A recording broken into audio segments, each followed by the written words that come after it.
Magandang araw, ako si Ginaline Biasano at tuturuan ko kayo ng tutorial sa backstitch.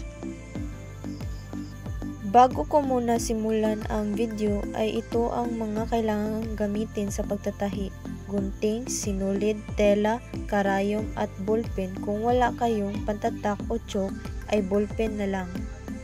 Ito ang mga hakbang. Ikauna, gumuhit ng linya sa tela para may gabay sa pagtatahi. Pangalawa ay gumupit gamit ang gunting at ipasok at sinulid sa karayom.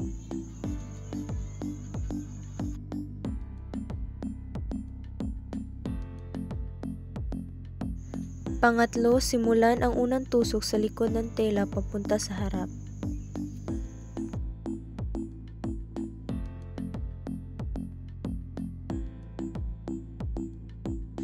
Pang-apat, ipasok ang karayom pabalik sa tela.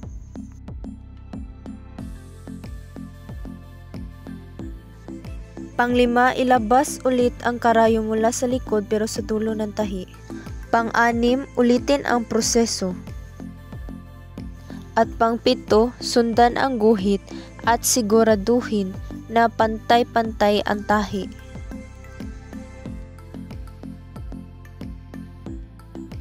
Pagkatapos ay gupitin ang sinulid at yan ang kinalalabasan ng ating ginawang backstitch, at yun lamang po. Maraming salamat.